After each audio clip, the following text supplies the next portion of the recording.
Assalamualaikum warahmatullahi wabarakatuh. Halo guys, saya Faza Fauzana Dima dengan NIM 250090038. Saya dari Prodi D4 Teknik Informatika kelas 1A. Di sini saya akan mereview HP ya.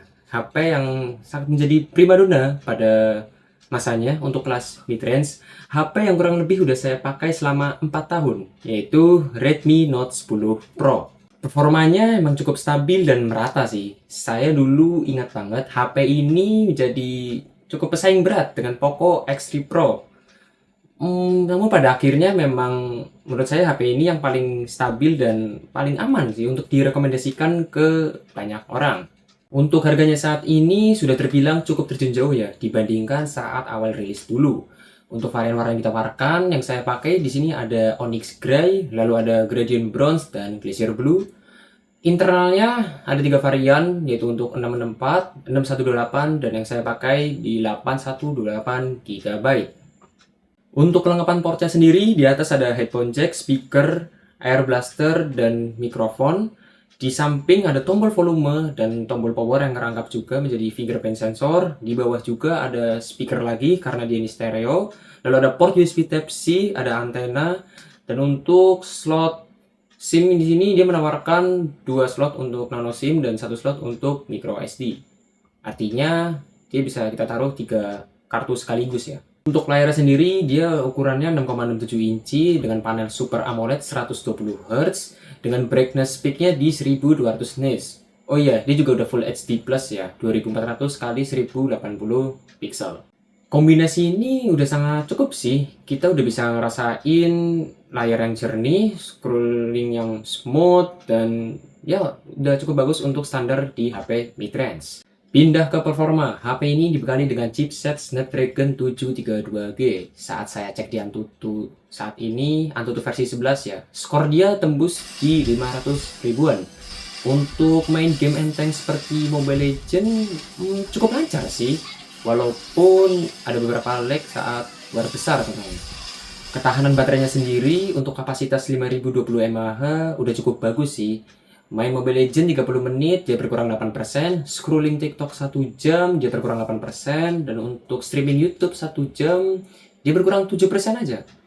Untuk kecepatan casnya dengan chargernya yang 33 watt, setengah jam udah keisi 51%, 1 jam keisi 82%, dan kalau untuk penuh kita harus tambahin ekstra 15-20 menit lagi. Sementara di bagian kameranya, Redmi Note 10 Pro dilengkapi dengan kamera utama 108 megapiksel. Buat kamera ultrawide-nya di 8 megapiksel, ada telemakro 5 megapiksel, dan depth sensor 2 megapiksel. Kamera depannya 16 megapiksel. Kualitas jepretannya sendiri khas ala Xiaomi sih ya, yang warnanya nggak banyak kena post processing, jadi warnanya nggak secerah HP lain. Ketajamannya tetap terjaga dan dynamic range-nya luas. Buat kondisi cahaya yang cukup, kameranya udah cukup bagus sih. Tapi kalau buat motret pas malam-malam, tangan kita harus dijaga biar tetap stabil karena HP ini belum ada OIS-nya. Kalau asal jepret hasil fotonya bisa blur tipis-tipis sih. Kalau tangan kita stabil hasilnya bisa lumayan lah. Tapi nggak bisa dibilang yang the best banget.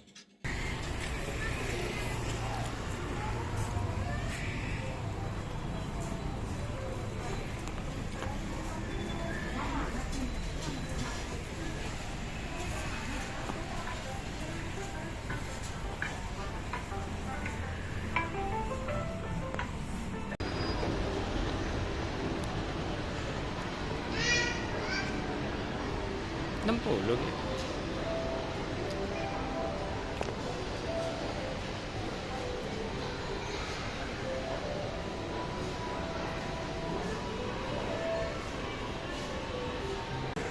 Kualitas kamera depannya di resolusi 1080 pixel 30 fps.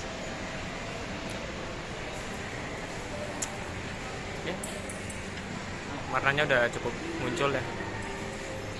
Kesimpulannya, ya seperti kata banyak orang sih, setiap era ada masanya dan setiap masa ada eranya.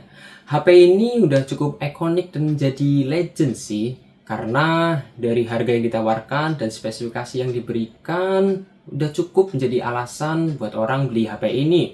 performa yang stabil, kamera yang bagus, dan layar yang mulus. Udah cukup bagus. Jadi like kalau Anda suka video ini, dislike kalau nggak suka, dan kita ketemu lagi di video selanjutnya. Yo. Ya kalau ada UTS yang bikin video-video lagi, bikin kayak gini lagi. Desa tuh jadi gadgetin.